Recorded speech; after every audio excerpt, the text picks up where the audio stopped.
आज का टॉपिक है सर्कुलर मोशन। ठीक है,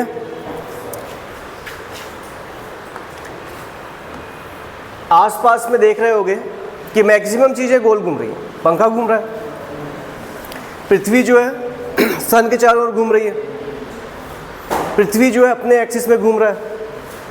अगर ध्यान से देखोगे तो ये मेरा हाथ जो है वो भी घूम ही रहा है। अगर हाथ को उठा रहा हूँ तो ये भी क्या हो रहा है, घूम ही रहा है। तो हम लोग क्या देखते हैं कि आसपास में जनरली मोशन करने का जो तरीका है हम लोग के आसपास में वो सर्कुलर मोशन ही है। जैसे अगर यहाँ से घर जाना होगा तो गाड़ी में बैठ के जाओगे और गाड़ी का चक्का भी घूम ही रहा है। इसका मतलब क्या है कि सर्कुलर मोशन के बिना जो पूरा मोशन पढ़े आज तक, मतलब एक्सीलरेशन पढ़े, फोर्स पढ़े, स्लाइड तो कर ही नहीं रहे हम लोग। अधिकतर चीज़ें क्या हो रही हैं, गोल ही घूम रही हैं। लेकिन पढ़ाते समय क्या पढ़ा है हम लोग, लीनियर मोशन को पढ़ा दिए पूरा। समझ में आया? तो अगर हम लोगों को अच्छे से समझना है हर चीज़ के मोशन को तो सर्कुलर मोशन को ही समझना पड़ेगा। बात समझ में आया? सर्कुलर मोशन समझ में आ रहा है क्या होता है? जब भी कोई चीज़ क्या हो रही होगी, सर्कल में मूव कर रही होगी या घूम रही होगी तो उसके मोशन को क्या कहेंगे, सर्कुलर मोशन कहेंगे। अब सर्कुलर मोशन के लिए कम से कम क्या कंडीशन चाहिए इसके बारे में सोचते हैं ना। सर्कल क्या होता है इसके बारे में सोचो। किसी को पता सर्कल क्या होता है? मैथ्स वाले, सर्कल बनाने के लिए कम से कम क्या क्या चाहिए, कम से कम कैसी कौन सी चीज़ें जो सर्कल बनाने के लिए चाहिए होती है? मिनिमम एक पॉइंट, पहला क्या चाहिए रहेगा, एक पॉइंट, और एक चाहिए होगा डिस्टेंस। ठीक है, अगर ये डिस्टेंस हमेशा सेम रहे किसी पॉइंट से दूरी तो क्या बनेगा, एक सर्कल बन जाएगा। तो सर्कल बनने का कंडीशन क्या है कि अगर एक पॉइंट और एक लाइन के बीच का डिस्टेंस हमेशा सेम रहता है तो उसको क्या कहते हैं हम लोग, सर्कुलर। ठीक है, बंद हो गया क्या?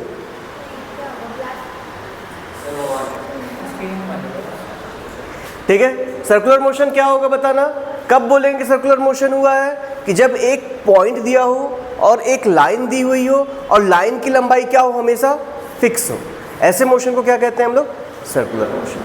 अच्छा, एक टाइप का और मोशन होता है जिसमें दो पॉइंट होते हैं, ठीक है, और जिससे डिस्टेंस हमेशा सेम रहता है। सुने हो क्या इस मोशन के बारे में? मतलब इस रस्सी को, एक रस्सी लिए सीधा, दो कांटी में बांध दिए ऐसा और इसको घुमा रहे हैं ऐसा, जो शेप बनता है उसको क्या कहते हैं, इलिप्स। तो अगर दो पॉइंट से एक रस्सी की लंबाई अगर हमेशा बराबर रहती है तो कौन सा डायग्राम बनता है, इलिप्स। अभी क्या पूछा हुआ है, एक पॉइंट से अगर एक लाइन का डिस्टेंस अगर हमेशा बराबर है तो उसको मोशन को क्या कहोगे, सर्कुलर मोशन। समझ में सर्कुलर मोशन क्या होगा, कितनी चीज़ें चाहिए होंगी, एक पॉइंट और एक लाइन। ठीक है, देखो, if a particle move in a plane, किसी प्लेन में मूव करे, such that distance from a fixed point, एक फिक्स्ड पॉइंट से डिस्टेंस क्या हो, रिमेन कांस्टेंट, उसके डिस्टेंस हमेशा क्या निकले, सेम निकले। इस टाइप के मोशन को क्या कहते हैं हम लोग, सर्कुलर मोशन। समझ में है? अब जो पॉइंट होता है इसको क्या कहते हैं, याद होगा, सेंटर, पता है ना। और जो लाइन होता है इसको क्या बोलते हैं, रेडियस। हिंदी में केंद्र और त्रिज्या। समझ में है? तो हम लोग के पास क्या हो जाएगा, किसी भी सर्कुलर मोशन में मेरे पास दो चीज़ें मिली, एक होगा पॉइंट, इसको बोलेंगे सेंटर, और एक होगा लेंथ, इसको क्या बोल दोगे, रेडियस। यहाँ तक हो गया। अगला देखो, अगला पॉइंट क्या लिखा हुआ है। ठीक है, अगला मेरे को समझना है कि रेडियस वेक्टर क्या होता है। कहा गया, ये देखा, the vector joining centre of the circle. ठीक है, सर्कुलर मोशन जो कर रहा था उसको क्या बोलोगे, रेडियस वेक्टर। समझना ना आराम से, ये पॉइंट था, ये सर्कल था, ये सर्कमफेरेंस है, इसमें पार्टिकल घूम रहा है ना, तो सेंटर को जो पार्टिकल से जोड़ता है उस लाइन को क्या कहते हैं, रेडियस ना बोल के क्या बोलना चाहिए, रेडियस वेक्टर। नहीं समझे? समझ में है? अब देखो, अभी रेडियस वेक्टर की डायरेक्शन इधर है, इधर चला गया तो रेडियस वेक्टर की डायरेक्शन सेम है कि बदल गई, बदल गया। देखो, इधर पे था तो आई था, इधर हो गया तो जे हो गया, डायरेक्शन बदल रहा है कि नहीं। अगर इधर घूम के आ जाएगा तो क्या हो जाएगा, माइनस आई, इधर चला जाएगा तो क्या हो जाएगा, माइनस जे। क्या समझ में आ रहा है कि रेडियस वेक्टर, जब रेडियस घूमेगा तो रेडियस वेक्टर की डायरेक्शन क्या हो रही होगी, बार बार चेंज होगी। ये भी समझ में आया? क्या रेडियस वेक्टर का डायरेक्शन सेम रहता है? नहीं, बार बार डायरेक्शन क्या होगा उसका, चेंज होगा। It have constant magnitude and variable direction. Magnitude मतलब लेंथ जो होगी, लाइन की लंबाई, वो हमेशा सेम रहेगी, लेकिन जो डायरेक्शन होगा क्या होगा, ये सब छोटे छोटे क्वेश्चन पूछता है। एक नंबर जो वो आएगा ना ऑब्जेक्टिव क्वेश्चन, उस ऑब्जेक्टिव क्वेश्चन में इसको डायरेक्ट पूछ देता है कि रेडियस वेक्टर का मैग्नीट्यूड सेम रहेगा, डायरेक्शन सेम रहेगा, मैग्नीट्यूड सेम रहेगा, डायरेक्शन डिफरेंट रहेगा, मैग्नीट्यूड डिफरेंट रहेगा, डायरेक्शन सेम रहेगा, ऐसे कुछ भी कॉम्बिनेशन। समझे यहाँ तक? अगला देखो, अगला टॉपिक है angular position, angular displacement, angular velocity, frequency और टाइम पीरियड। ठीक है, एंगुलर मोशन को समझने के लिए कुछ पैरामीटर्स पढ़ने पड़ते हैं। उसमें से पहला पैरामीटर कौन सा है, एंगुलर पोजीशन। एंगुलर पोजीशन क्या होता है समझेंगे ना फिर से, एंगुलर पोजीशन क्या होगा।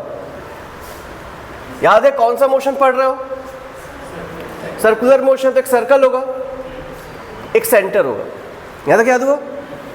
अब हम लोगों को एक रिफरेंस बनाना पड़ेगा, बिना रिफरेंस के मोशन को स्टडी नहीं किया जा सकता, याद रहेगा। तो हम लोग किसको रिफरेंस बनाते हैं, इस लाइन को रिफरेंस बनाते हैं, और इसको प्यार से क्या बुलाते हैं, पॉजिटिव एक्स एक्सिस। इसका पूरा नाम क्या है, पॉजिटिव एक्स एक्सिस। समझ में आया? यहाँ तक कोई डाउट तो नहीं है?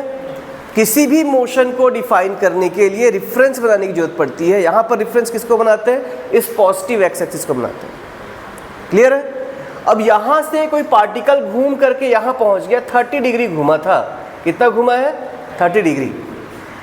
ठीक है, तो ये जो इसकी पोजीशन होगी, ये वाली जो पोजीशन निकल रही है, जितना एंगल जा रहा है वो, उसी को कहेंगे हम लोग उसका एंगुलर पोजीशन। कितने एंगल पे है, एंगुलर पोजीशन। समझ में आया? एंगल को चेंज कर दो, तो एंगल को चेंज करते तो π/6 हो जाएगा ये। तो इसका एंगुलर पोजीशन क्या है, π/6। मान लो यहाँ पर होता, ये एंगल 90 डिग्री है, तो 90 डिग्री को रेडियन में चेंज करोगे तो क्या हो जाएगा, π/2। समझ में है? जो एंगल की वैल्यू हो रही है, उस एंगल की वैल्यू को क्या बुलाते हैं, क्या बोलते हैं उसको, पोजीशन, एंगुलर पोजीशन। ऐसे इसका एंगुलर पोजीशन कितना है बताओ, π/6। इसका एंगुलर पोजीशन क्या है बताओ, π/2। अगर नहीं पता तो एक बार रिवाइज करो। पूरे घूमने पर 360 डिग्री, पूरा एक चक्कर लगाने में 360 डिग्री, और एंगल में पूरा कितना, 2π। तो आधा घूमने में कितना, पाई, पूरे में 2π है, तो आधा घूमने में पाई, और इसका भी यहाँ पहुँचने में कितना, π/2। समझ में आया? तो अगर मैं पूछूं मैं यहाँ पर हूँ तो मेरा एंगुलर पोजीशन कितना है, तो कितना है, पाई। अगर मैं पूछूं मैं यहाँ पर हूँ तो मेरा एंगुलर पोजीशन कितना, गिनते हैं ना, 1π/2, 2π/2, 3π/2। नहीं समझे? इसको क्या कहते हैं हम लोग, एंगुलर पोजीशन। देखो ये वाला जो टॉपिक रहता है सर्कुलर मोशन, सबसे कठिन लगने वाला टॉपिक में से एक है। जब तुम लोग पढ़ोगे रोटेशन, सर्कुलर मोशन, तो टॉपिक कठिन लगेगा हमेशा। समझ में? इसलिए आराम से धीरे धीरे पढ़ा रहा हूँ, नहीं तो मेरे को जानते बहुत स्पीड चलता है टॉपिक, समझ रहे हो ना। लेकिन इस टॉपिक को थोड़ा सा आराम से करना पड़ेगा। हुआ? एंगुलर पोजीशन समझ में आया? जिस जगह पे होगा, जितना एंगल बना रहा होगा, उसी को क्या कह देंगे हम लोग, एंगुलर पोजीशन। अब एंगुलर पोजीशन बनाने के लिए ऑरिजिन सेट करना पड़ा था, याद है, बता चुका हूँ इसके बारे में, और एक रेफरेंस लाइन, दोनों बता चुका हूँ ना, ये भी हो गया। ठीक है, angle made by the position vector, इसी को क्या बोलते थे, एंगुलर पोजीशन। एंगुलर पोजीशन भी बता दिया, एंगुलर पोजीशन समझ में आ गया। अगला है, जो सर्कुलर मोशन होगा वो कैसा होगा, 2 डायमेंशनल मोशन। याद करते हैं ना, कितने डायमेंशनल मोशन होते हैं, 1 डायमेंशनल अगर कोई लाइन में चल रहा हो, 2 डायमेंशनल मोशन अगर कोई प्लेन में चल रहा हो, और 3 डायमेंशनल जैसे जिसमें कोई चीज़ उड़ रही हो। याद आया? ठीक है। हाँ, अगर मान लो कि इस लाइन, इस सर्कल को अगर बनाने के लिए बोलूं, तो क्या इस लाइन पे सर्कल को बना सकते हो, लाइन पे नहीं बना सकते, तो 1 डायमेंशनल नहीं होगा। पर इस प्लेन पे सर्कल, मतलब सर्कल बनाने के लिए एक प्लेन चाहिए, और जब भी प्लेन में मोशन होगा तो कैसा मोशन होगा, 2 डायमेंशनल मोशन होगा। समझ में आया? 2 डायमेंशनल मोशन समझ में आ रहा है क्या होता है। अगर किसी प्लेन पे अगर मोशन होगा तो उसको क्या बोल दोगे, 2 डायमेंशनल मोशन। आगे देखो,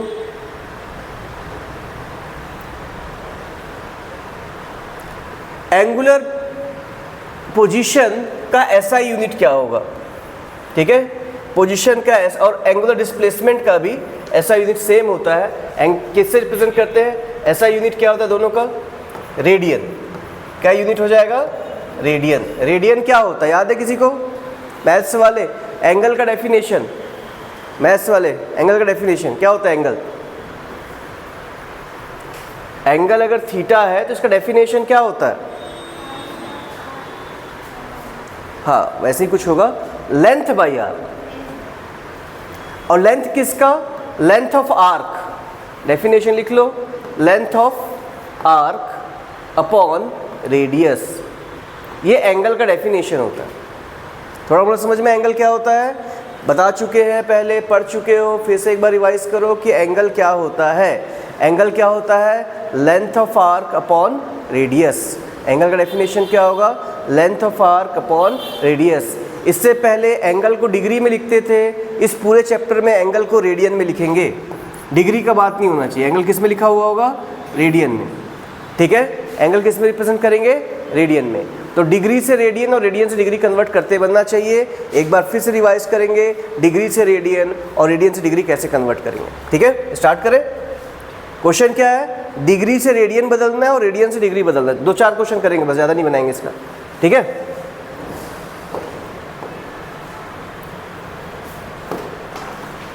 देखो फॉर्मूला लिखो, degree upon 180 is equals to radian upon pi. इस फॉर्मूले को यूज़ करके डिग्री से रेडियन में और रेडियन से डिग्री में बदला जा सकता है। ठीक है, जैसे पहला क्वेश्चन दे दिया कि 30 डिग्री को रेडियन में बदलो। तो यहाँ पर कितना हो जाएगा? 30 upon 180 is equals to R की वैल्यू कितनी होगी? आर, और पाई की वैल्यू पाई। काट दिए 6 बार में, साइड चेंज कर दो, r is equals to pi by 6। बना कैसे बनाया? क्वेश्चन है 20 डिग्री को रेडियन में बदलो, तो 20 डिग्री हो गया upon 180 is equals to r upon pi. काट दिए फिर से 9 बार में, तो r इज इक्वल्स टू क्या निकलेगा? पाई बाई 9 बनेगा। ठीक है, बन जाएगा इतना। इसके अलावा किसी भी एंगल को इस फॉर्मूले को यूज़ करके कन्वर्ट किया जा सकता है, लेकिन कुछ एंगल स्टैंडर्ड है, उनकी वैल्यू याद करनी पड़ेगी। बार बार पूछूंगा, बार बार तुम लोग को पता होना चाहिए, इसलिए कंफ्यूज मत रहना। उसकी वैल्यू क्या करनी है? परमानेंटली याद करनी है। जैसे 0 का याद होना चाहिए, फिर 30, 45, 60, 90, ठीक है, 120 और 180, 270 और 360, इसका डायरेक्ट याद होना चाहिए। समझ में आया? इनकी वैल्यू बार बार नहीं पूछेंगे, इसके वैल्यू याद ही होना चाहिए। सबके ऊपर में पाई होगा, इसके ऊपर में भी क्या होगा? पाई, इसके ऊपर में भी क्या होगा? पाई, इसमें भी पाई, इसमें भी पाई, सब में ऊपर में क्या रहेगा? पाई। याद रहेगा? सबके ऊपर में क्या रहेगा? पाई। अब यहाँ 3 दिया हुआ है ना, तो इसके नीचे में 6 आएगा, तो 30 डिग्री में पाई बाई 6 होता है। याद कर लो, बाद में निकाल के देख लेंगे, अभी समझ लो बस याद करने के लिए। 30 डिग्री में पाई बाई 6, 45 डिग्री में ये 4 है ना, तो पाई बाई 4, ये 6 है तो 3, पाई बाई 4 का डबल है 2। याद करना है, कहाँ से यार उसको छोड़ो अभी। ठीक है, 0 में 0 है ना। ये 60 का डबल होगा ना, 120 देखो 60 का डबल है। 60 कितना है? पाई बाई 3, तो ये कितना होगा? 2 पाई बाई 3। 180 की वैल्यू डायरेक्टली पाई होती है, 270 होता है इसका उल्टा 3 पाई बाई 2 और 2 पाई। याद करनी वैल्यू, कैसे भी करके याद करो, मेरे को मतलब नहीं। फिर से एक बार ना, फिर से 30 डिग्री को कितना बोलोगे? पाई बाई 6। 45 को कितना बोलोगे? Pi by 4। 60 डिग्री को कितना बोलेंगे? Pi by 3। 90 डिग्री को कितना बोलोगे? Pi by 2। 120 डिग्री को कितना बोलोगे? 2 बाई 3 पाई। 180 को कितना बोलोगे? पाई। और 360 को कितना बोलोगे? 2 पाई। बार बार निकालने से बचना अगर होगा तो याद कर लो, या तो हर बार निकाल लो। ये समझ में आया? थोड़ा मोड़ा समझ में आया? ठीक है। अगर उल्टा कन्वर्ट करना हो कभी भी, जैसे पूछा कि पाई बाई 6 की वैल्यू कितनी होती है, पूछ दिया मान लो डिग्री में, तो याद कर लो पाई 180 होता है। पाई की वैल्यू कितनी होती है? तो डिवाइड कर दो सीधा, 180 बाई 6 कितना हो गया? 30 डिग्री, डायरेक्ट आ गया। समझे? समझ में आ रहा है? अगर पाई वाले को डायरेक्टली डिग्री में कन्वर्ट करने के लिए पूछे तो पाई की वैल्यू 180 पुट करके निकाल सकते हो। बनेगा क्वेश्चन? स्टार्ट करें। पहला क्वेश्चन बनाओ। चलो, ये पाई बाई 2 कितना होगा, पाई बाई 4 कितना होगा, पाई बाई 8 कितना होगा।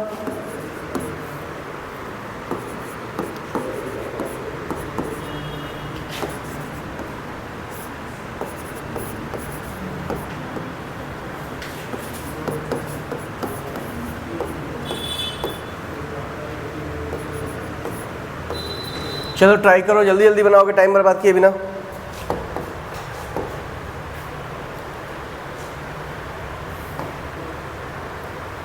पाई की वैल्यू डायरेक्टली 180 पुट करो। समझ रहे हो ना? पाई वाला एंगल है ना, और पाई वाले को डायरेक्टली रेडियन में पूछ दिया हूँ, डिग्री में पूछ दिया हूँ, तो सीधा पाई की वैल्यू 180 पुट करो। तो पहला आंसर 180 का आधा कितना हो गया, 90। दूसरा आंसर 180 डिवाइडेड बाई 4, तो 90 का आधा 45। तीसरा 180 बाई 8 मतलब 45 का भी आधा ना, तो 22.5, ठीक है ना। तीसरा 180 अपॉन 9 कितना आएगा, 20। तीसरा चौथा जो भी है 180 अपॉन 10 काट देंगे तो कितना बचा, 18। बन रहा है ऐसा? ज़्यादा फास्ट तो नहीं हुआ? पाई की वैल्यू कितनी होती है, पाई की वैल्यू कितनी होती है, 180। अगर डिग्री में बदलना है तो पाई को डायरेक्टली 180 लिख सकते हैं, याद रहेगा। अगला देखो क्या दिया हुआ है, 3 पाई बाई 2 मतलब 3 इंटू 180 काट दिए, 90 हो गया, 9 3 270, ठीक है। 5 पाई बाई 4, ठीक है, तो 5 का 5, पाई की वैल्यू 180 अपॉन 4, ये हो जाए कट के 45 इंटू 5 कर लेना, ठीक है। तो 25 का 5, 20 225 ऐसा कुछ आ रहा होगा, 255 जो भी है निकाल लेना, मतलब समझ में है ना। 525 225, ठीक है। अगला कितना आ गया, 6 पाई बाई 3, तो 6 इंटू 180 अपॉन 3 काट देंगे, 2 बचेगा, 360 डिग्री। नहीं समझ में आया? अभी क्या सीखे बताओ? हम लोग सीखे कि एंगुलर पोजीशन को एंगल से रिप्रेजेंट करते हैं, और जो एंगल होता है वो रेडियन में होना चाहिए। कभी कभार वो डिग्री में दिया हुआ हो सकता है, तो डिग्री से रेडियन बदलते बनना चाहिए। समझ में आया? और कभी कभार रेडियन में दिया होगा तो वैल्यू याद करने के लिए इन सब चीज़ों को यूज़ करना पड़ सकता है, इसे सब पता होना चाहिए। इतने में कोई डाउट है क्या? कन्वर्जन बन जाएगा, ठीक है।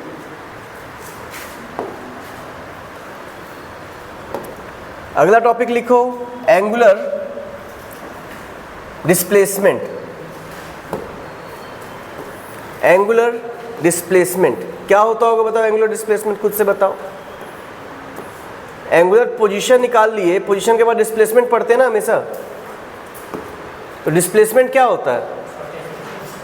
हाँ, तो वैसे ही क्या होगा, हम लोग क्या होगा, इसमें कैसा घूम रहे हैं, जनरली हम लोग एंटी क्लॉकवाइज घूम रहे होते हैं, ठीक है। तो जो रोटेशन की वजह से, जैसे मान लो कि मेरी पोजीशन पहले कहाँ थी, यहाँ पर थी। अच्छा, एक टॉपिक और याद आ गया, ठीक है, देखना। यहाँ से रोटेट करना स्टार्ट किए थे, कहाँ से रोटेट करना स्टार्ट करते हैं, एक फ्रेम यानी एक रेफरेंस लाइन बनानी पड़ती है, याद आया। तो मान लो कि मैं बोल रहा हूँ इसको रेफरेंस लाइन बना रहा हूँ, और एक पॉइंट बनाना पड़ता था, ये पॉइंट, याद हुआ। अब मान लो वो क्लॉकवाइज घूम जाए तो एंगल कैसा होगा, नेगेटिव, याद आ रहा है। और अगर एंटी क्लॉकवाइज घूम जाए तो एंगल कैसा हो जाएगा, पॉजिटिव। मतलब घड़ी की दिशा में अगर घूमेगा तो एंगल को कैसा लोगे, नेगेटिव, और अगर एंटी क्लॉकवाइज घूमेगा तो उसको कैसे लोगे, पॉजिटिव। समझ में आया? ये रेफरेंस कौन बना रहा है, हम लोग बना रहे हैं। इसको राइट हैंड थंब रूल भी कहते हैं, या स्क्रू रूल। स्क्रू रूल देखना कैसे बोलते हैं ना, जैसे मान लो यहाँ पर एक स्क्रू रख दें और एंटी क्लॉकवाइज घुमाएं, तो स्क्रू बाहर आएगा कि अंदर, ये सोचो, बाहर जाएगा। तो अगर एंटी क्लॉकवाइज कोई चीज़ घूमता है तो उसका डायरेक्शन किधर लेना पड़ता है, बाहर की ओर, ठीक है। और अगर कोई चीज़ क्लॉकवाइज घूम रही होती है तो किधर जाएगी, अंदर की ओर। समझ में आया? इसको क्या कहते हैं, राइट हैंड स्क्रू रूल भी कहते हैं। नाम याद हुआ, ठीक है।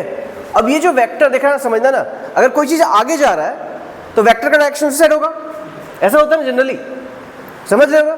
फोर्स लगा रहा हूँ टेबल में तो टेबल आगे जाता है, फोर्स को खींचते पीछे की ओर तो टेबल पीछे आता है, होता है कि नहीं ऐसा।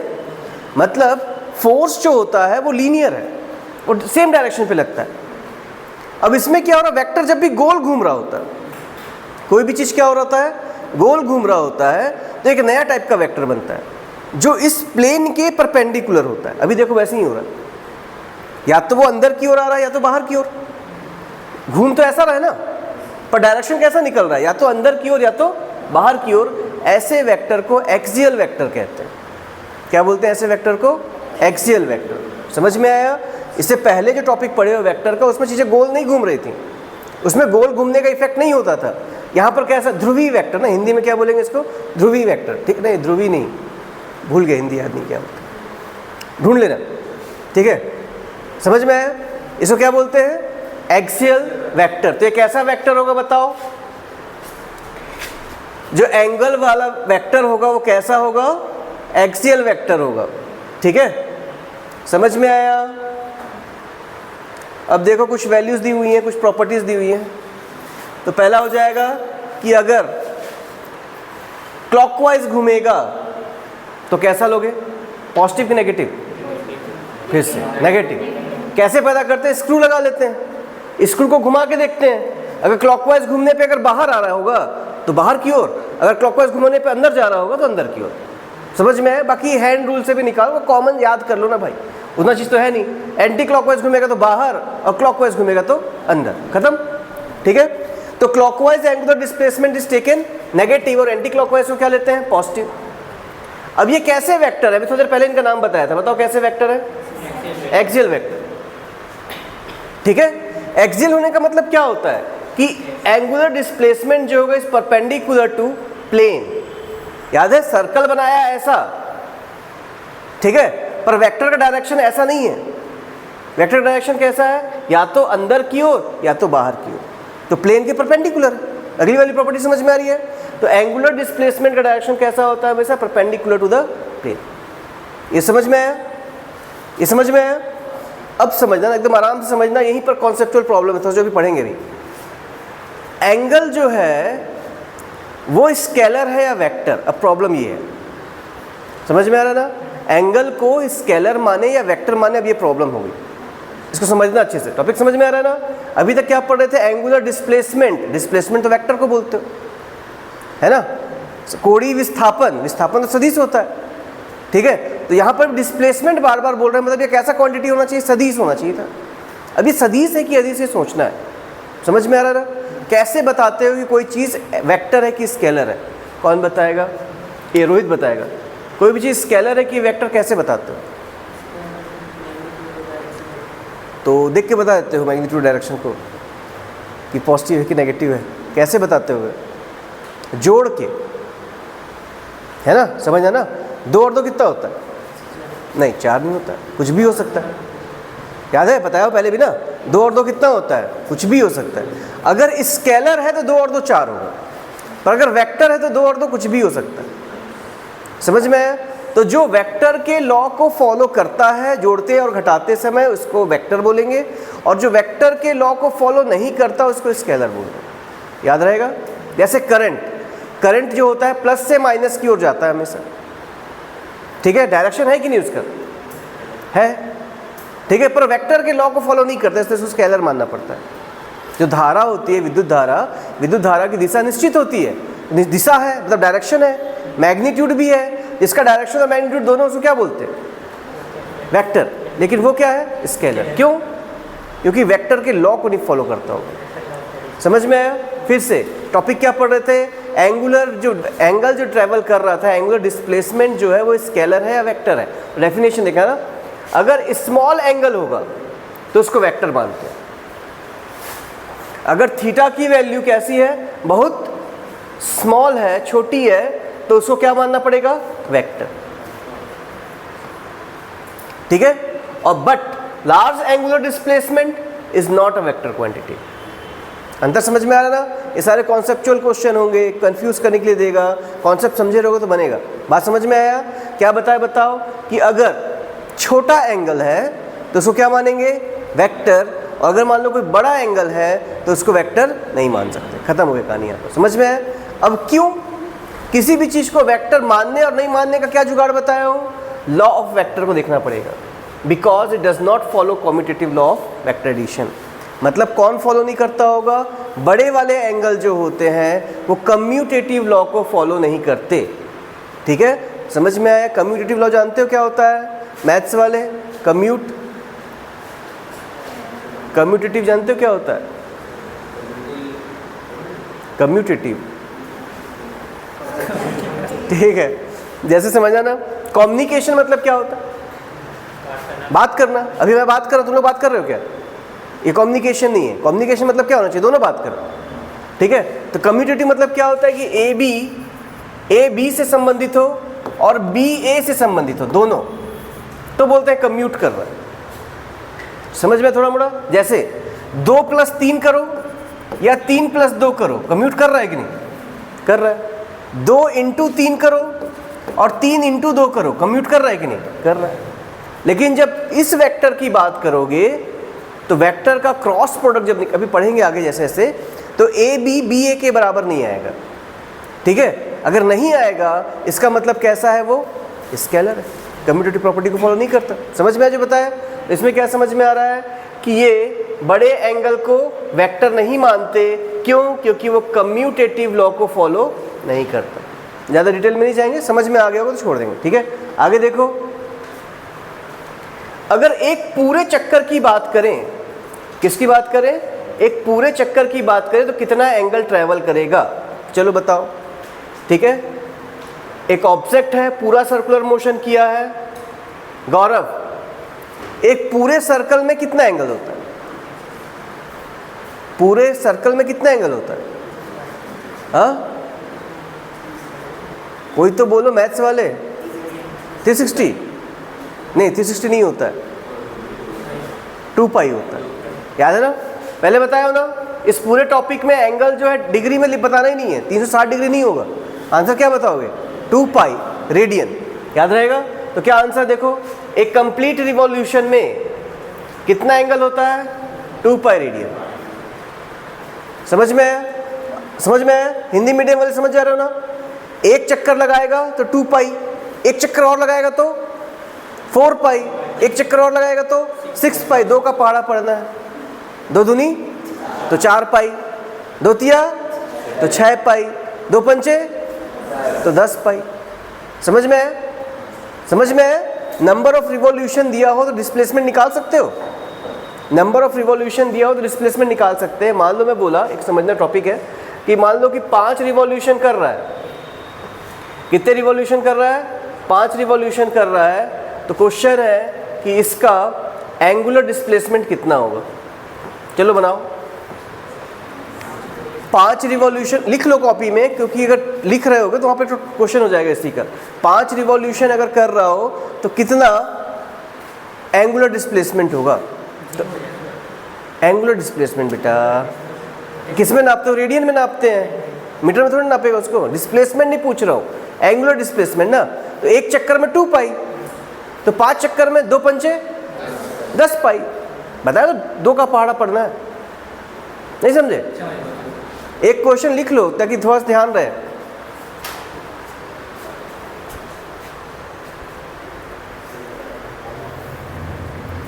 हो गया? यहां तक समझ में आया? अगला है फ्रीक्वेंसी। क्या होता है? हिंदी में इसको बोलते हैं आवृत्ति। ठीक है, फ्रीक्वेंसी यानी कि आवृत्ति। समझना ना कि आराम सुनना, एक ऑब्जेक्ट है जो 1 सेकंड में 2 चक्कर लगाता है। समझ में आया? 1 सेकंड में कितने चक्कर लगा रहा है? 2।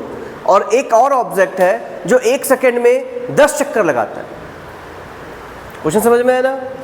तो जो ज़्यादा चक्कर लगा रहा है उसकी आवृत्ति, आवृत्ति मतलब रिपीट, रिपीट मतलब फ्रीक्वेंट, हाउ फ्रीक्वेंटली, कितने बार वो आ रहा है, बार। समझ रहे हो ना? तो कौन ज़्यादा बार घूम रहा था? 10 वाला। तो 1 सेकंड में कितने बार चक्कर लगाते हैं, उसी को उसका फ्रीक्वेंसी है। थोड़ा मत समझ में आया? फिर से देखो डेफिनेशन, नंबर ऑफ रिवॉल्यूशन पर सेकंड, उसी को क्या कहते हैं? फ्रीक्वेंसी। फ्रीक्वेंसी समझ में आ रहा क्या होता है कि 1 सेकंड में कोई भी चीज़ कितना चक्कर लगा रही होती है, उसी को उसका क्या कहते हैं? फ्रीक्वेंसी कहते हैं। फ्रीक्वेंसी में कोई डाउट तो नहीं हो रहा है? डेफिनेशन समझ में आ रहा है ना? एक होता है टाइम, आवर्तकाल, टाइम पीरियड, उसको टी से रिप्रेजेंट करेंगे। टी मतलब क्या होता है? एक चक्कर में लगने वाला समय। समझ में आया? टी क्या हो जाएगा? Time period. और टाइम पीरियड क्या होता है बताओ? एक चक्कर में लगने वाला समय। क्वेश्चन है इसी का, टाइम पीरियड निकालो। चलो क्वेश्चन लिखो। दो वर्ड पढ़ रहे हैं ना, फ्रीक्वेंसी और टाइम पीरियड। टाइम पीरियड निकालना है तुम लोग, क्वेश्चन है टाइम पीरियड निकालना है, ठीक है? Of second hand, second hand. घड़ी में 3 कांटे होते हैं ना, एक सेकेंड वाला होता है, एक मिनट वाला होता है, एक आवर वाला होता है। तो सेकेंड हैंड का टाइम पीरियड कितना होता है? पहला क्वेश्चन। दूसरा क्वेश्चन लिखो, मिनट हैंड का टाइम पीरियड कितना होगा? तीसरा लिखो, आवर हैंड का टाइम पीरियड कितना होगा? उसको हैंड बोलते हैं, जिसको कांटा बोलते हैं ना हिंदी में, ठीक है? ये हो गया। अर्थ का टाइम पीरियड कितना होगा वो निकालो। चलो ट्राई करो। क्या क्वेश्चन है? टाइम पीरियड निकालना, डायरेक्टली निकल जाएगा ना। तो सेकंड वाले कांटे को एक चक्कर लगाने में कितना टाइम लगता है? कितना, एंगल नहीं पूछ रहा हूं, कितना समय लगता है? 60 क्या सेकेंड? आंसर होगा। पहले का आंसर क्या आएगा? 60 सेकेंड हुआ। पहले का टाइम पीरियड निकाल लिए। दूसरा क्वेश्चन, मिनट वाले कांटा को एक चक्कर लगाने में कितना टाइम लगता है? 60 मिनट, लेकिन सेकंड में बताना है, तो 3600 है ना। लिखो 3600 सेकंड। नहीं समझ पा रहे हो क्वेश्चन? एकदम सिंपल तो है, कितने टाइम में एक चक्कर लगाता हूँ निकालना है। अब आवर वाले का निकालना है।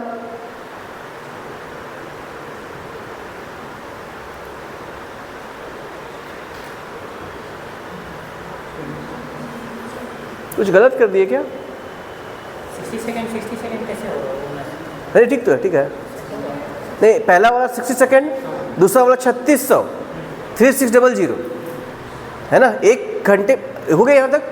अब आवर वाले को, आवर वाले कांटे को पूरा एक चक्कर लगाने में कितना टाइम लगता है? सोचो तो, दिमाग लगाओ। हाँ कर दे, और दिमाग लगाओ। हाँ 24 घंटे में घूम के आता है एक बार, कि 12 घंटे में वापस आता है? फिर से सोच लेना, 24 की 12। घड़ी भी नहीं देखे यार तुम लोग, गजब कर दिए मतलब। हाँ देखते उसको, घड़ी पर नहीं देख कितने बार 12 आवर में है ना, 12 आवर आया ना, तो 12 × 3600। नहीं समझे क्या बोला? एक चक्कर में कितना टाइम लगेगा वो निकालना है ना। तो कितने आवर्स आए? 12 आवर्स आ गया। 12 आवर्स, हाँ जो भी है। समझ में आया यहाँ तक का? क्या निकाले बताओ? क्या निकाले बताओ? Time period. अर्थ का कितना होता है? हाँ 365 डेज है ना। पृथ्वी को एक चक्कर लगाने में सन के चारों ओर कितना लगता है? 365.25 डेज। ये क्या है उसका? ये क्या है उसका? ये टाइम पीरियड। टाइम पीरियड समझ में आया? टाइम पीरियड में लेकर डाउट है कि किसी को? 4 क्वेश्चन बनाए टाइम पीरियड का। अब फ्रीक्वेंसी निकालना। अगला लिखो फ्रीक्वेंसी। अगला है फ्रीक्वेंसी। आराम समझना ना, देखो इधर पे। एक रिवॉल्यूशन t सेकंड में लग रहा है। यहां तक याद आया? यहां तो कोई डाउट है? टाइम पीरियड का डेफिनेशन बताओ क्या होता है? टाइम पीरियड वो टाइम जब एक चक्कर पूरा होता है, ये डेफिनेशन बताया। तो एक रिवॉल्यूशन t सेकंड में लगता है, तो 1 सेकंड में कितना रिवॉल्यूशन लगेगा? 1/t। नहीं समझे? दिमाग लगाओ। एक रिवॉल्यूशन t सेकंड में होता है, तो 1 सेकंड में कितना रिवॉल्यूशन होगा? साइड चेंज कर देंगे तो 1/t आ जाएगा आंसर। नहीं समझे? आया? इसी को तो फ्रीक्वेंसी कहते हैं, है ना। नहीं 1/टाइम नहीं, 1 सेकंड में लगे रिवॉल्यूशन की संख्या। इसीलिए फ्रीक्वेंसी का क्या फॉर्मूला निकल करके आएगा? फ्रीक्वेंसी f से अगर रिप्रेजेंट करोगे तो 1/t होगा। जनरली किताब में इसको ऐसा लिखता है, ठीक है। इसको पढ़ते हैं न्यू, और न्यू इज इक्वल टू क्या हो जाएगा? 1/t। ये किसका फॉर्मूला है बताओ? फ्रीक्वेंसी का। जैसे पहले वाले में सेकेंड हैंड का फ्रीक्वेंसी कितना होगा 1/60, ठीक है। मिनट हैंड का कितना होगा 1/3600। आवर हैंड का कितना होगा 1/3600 इंटू 12। और अर्थ का कितना होगा 1/365.25 इंटू 24, है ना, इंटू 3600। ऐसा क्यों हुआ? क्योंकि सेकंड में चेंज करना पड़ेगा। याद रहेगा? समझ में आया ना? टाइम को किस में लिखना है? हमेशा सेकंड में, क्योंकि डेफिनेशन क्या बोलता है कि 1 घंटे या 1 दिन में कितना चक्कर लगा रहा है उससे मतलब नहीं है, 1 सेकंड में कितना चक्कर लगा रहा है उसको भी फ्रीक्वेंसी कहते हैं। तो हर बार टाइम को किस में बदलना पड़ेगा? सेकंड में, तब फ्रीक्वेंसी निकल करके आएगी। समझ में? फ्रीक्वेंसी क्या होता है, टाइम पीरियड क्या होता है, थोड़ा कॉन्सेप्ट समझ में आ रहा है ना? बहुत आराम से पढ़ा रहे हैं टॉपिक को, नहीं तो एक ही बार में ख़त्म कर दिया रहता, ठीक है। समझ में आना चाहिए। हाँ देखो, इसका ऐसा यूनिट हर्ट्ज, फ्रीक्वेंसी की ऐसा यूनिट क्या हो जाएगी? हर्ट्ज हो जाएगी। बन जाएगा ये भी। किसी आदमी को डेडिकेटेड है, और जब भी किसी आदमी का नाम होता है तो कैपिटल लिखते हैं ना, पता है ना, HZ नहीं, कैपिटल H स्मॉल z, ऐसा बन जाएगा यहाँ तक का, ठीक है। तो हम लोग के पास क्या क्या टॉपिक पढ़ लिए बताओ आज? आज हम लोग पढ़े एंगुलर डिस्प्लेसमेंट। एंगुलर डिस्प्लेसमेंट के बाद हम लोग क्या पढ़े कि अगर एंगुलर डिस्प्लेसमेंट होगा तो एंगल को रेडियन में लिखना है हमेशा। अगर एंगल को रेडियन में लिखना है हमेशा तो कन्वर्जन बनना चाहिए। कन्वर्जन का फॉर्मूला क्या लिखे थे बताओ? D/180 = R/π। अगर पाई में एंगल दिया तो डायरेक्टली डिग्री में बदलने के लिए क्या करते हो? पाई की जगह पे क्या पुट कर देते हैं? डायरेक्टली 180। अगर पाई में एंगल दिया है तो, याद आया? बाकी सब में फॉर्मूला लगा लेना, लेकिन पाई में दिया को डायरेक्टली पुट करके भी निकाल सकते हैं। यहाँ हो गया था। फिर पढ़े थे एंगुलर पोजीशन और एंगुलर डिस्प्लेसमेंट। एंगुलर पोजीशन क्या था? जो पॉइंट होगा उसको पोजीशन कह देंगे। अब कहाँ से कहाँ गया? 30 डिग्री से लेकर के 45 तक गया, 45 से लेकर के 120 तक गया, इसी को उसका डिस्प्लेसमेंट कह देंगे। समझ में आया? अब एंगुलर डिस्प्लेसमेंट होने के लिए क्या कंडीशन चाहिए होता है अपने पास कि रोटेशन कैसा हो सकता है? एंटी क्लॉकवाइज भी हो सकता है और क्लॉकवाइज भी हो सकता है। एंटी क्लॉकवाइज वाले को पॉजिटिव मान लेंगे स्क्रू रूल के हिसाब से, और क्लॉकवाइज वाले को नेगेटिव मान लेंगे स्क्रू रूल के हिसाब से। याद आया? अब एंगल जो होता है, एंगुलर डिस्प्लेसमेंट या एंगुलर पोजीशन की बात करें तो वो स्केलर होगा कि वेक्टर होगा? तो अगर एंगल की वैल्यू छोटी है तो वेक्टर होगा, और एंगल की वैल्यू अगर बड़ी है तो वो स्केलर होगा। स्केलर क्यों होगा? क्योंकि वो कम्यूटेटिव लॉ को फॉलो नहीं। क्वेश्चन पूछेगा कि क्यों वेक्टर स्केलर क्यों मानते हैं उसको, फिर लॉस दे देगा वहाँ पर, बोलेगा इसमें से कौन सा वैलिड नहीं होता, ठीक है। तो commutative law of vector addition को फॉलो नहीं करता। समझ में आया ना? इसलिए वो कैसा एक्ट करता है? स्केलर के जैसा एक्ट करता है। अगर ये वेक्टर है तो उसका डायरेक्शन जो होगा उसकी वजह से कैसा वेक्टर है वो? पोलर या एक्सियल? तो एक्सियल वेक्टर है। एक्सियल वेक्टर किसको बोलते हैं बताओ? जो घूम रहा हो और प्लेन के परपेंडिकुलर हो, या तो अंदर की ओर या तो बाहर की ओर। यहाँ तक हो गया था। फिर पढ़े थे टाइम पीरियड और फ्रीक्वेंसी। टाइम पीरियड क्या होता था? एक चक्कर लगाने में जितना टाइम लगता है उसको टाइम पीरियड कहते हैं, और 1 सेकंड में जितना चक्कर लगता है उसको फ्रीक्वेंसी कहते हैं। यहाँ तक याद हो जाएगा? ठीक है, करते हैं।